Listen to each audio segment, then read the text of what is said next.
Bonjour et bienvenue en direct de Veto Inside, chaîne vétérinaire sur le congrès de Lyon, AVVAC le congrès.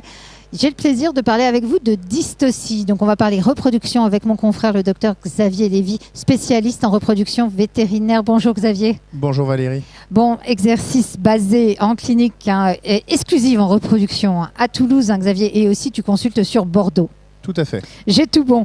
Xavier, juste déjà pour repositionner le débat, qu'est-ce que c'est qu'une dystocie? Alors, en fait, quand on parle de mise bas normale, on dit une eutocie. Et quand ça ne va pas, 10, on parle de dystocie, c'est-à-dire que la mise bas ne se déroule pas comme elle devrait se dérouler physiologiquement. Donc ça peut être une malposition finalement du chiot ou du chaton.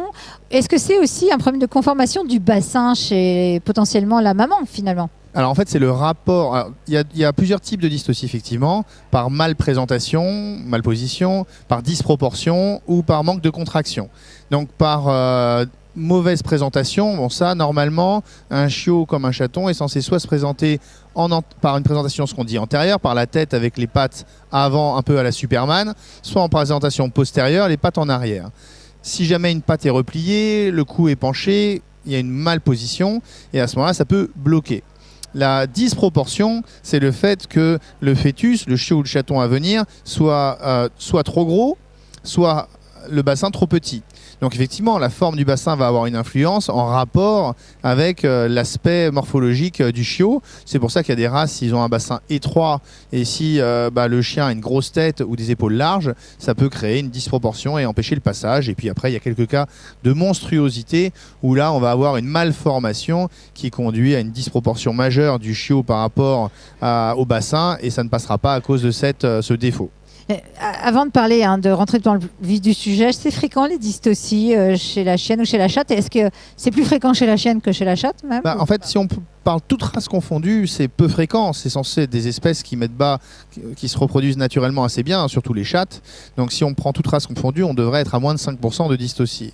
Après, évidemment, malheureusement, on pourrait dire il y a un biais par la sélection et on peut se retrouver à progressivement une accentuation du risque de dystocie dans certaines races, soit parce que spontanément la race, à force d'une contre-sélection sur la mise bas naturelle, a une morphologie qui empêche complètement la mise bas naturelle, ou on peut aussi avoir des défauts de sélection qui conduisent à une atonie, ce qu'on appelle primaire, c'est-à-dire que la chienne est incapable de se contracter. Et on retrouve ça aussi parfois dans certaines races de chats, à force d'un défaut de sélection, parce que vraiment chez la chatte, on devrait avoir des mises bas naturelles faciles.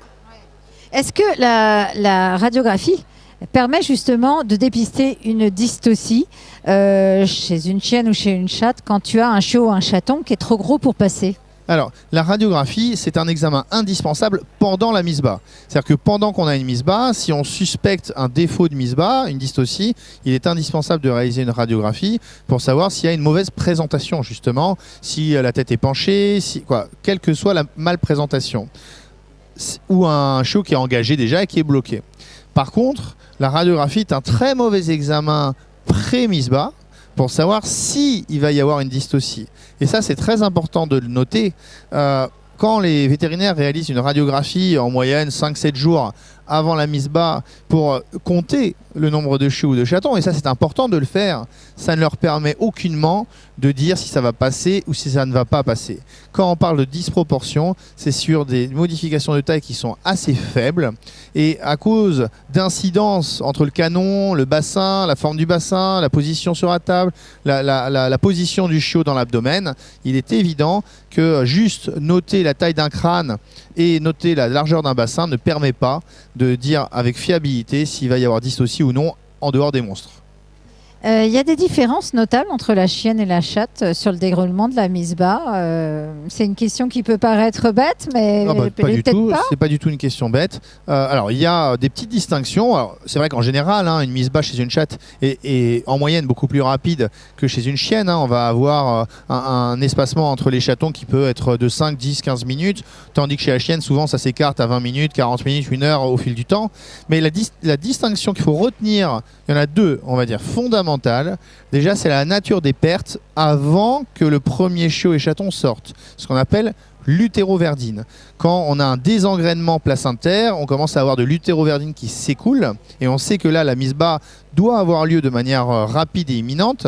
Chez la chienne, cette utéroverdine est vert kaki très foncé, tandis que chez la chatte, il a une couleur de rouge sombre. Plutôt sanguine. Donc ça, c'est une différence. Mais la différence essentielle qu'il faut retenir, qui conduit trop souvent à des césariennes, c'est que chez la chatte, on peut avoir des pauses pendant la mise bas, ce qui n'existe pas chez la chienne. Une chatte, c'est aussi une proie dans la nature, donc elle peut très bien mettre bas. Et si elle est perturbée parce qu'elle a eu mal, parce qu'elle a été dérangée, parce qu'elle est stressée, elle va interrompre physiologiquement sa mise bas, et elle peut l'interrompre pendant 5 heures, 8 heures, 12 heures, puis la reprendre. Et très souvent, le vétérinaire va penser qu'il y a une dystocie par atonie, que la chatte ne contracte plus, et va conduire rapidement à une césarienne, tandis qu'elle n'est pas du tout indispensable. Bon, en tout cas, je te remercie Xavier, ça permet de savoir quelle conduite tenir effectivement. Donc un grand merci pour ce partage.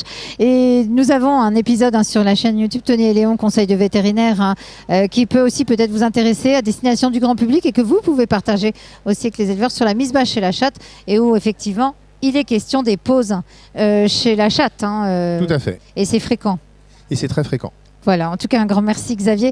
Si vous avez aimé, n'hésitez pas à partager notre épisode, à vous abonner, à nous suivre pour ne rater aucun autre épisode sur la reproduction, entre autres, et plein d'autres sujets avec donc des vétérinaires spécialistes. À très vite. Au revoir.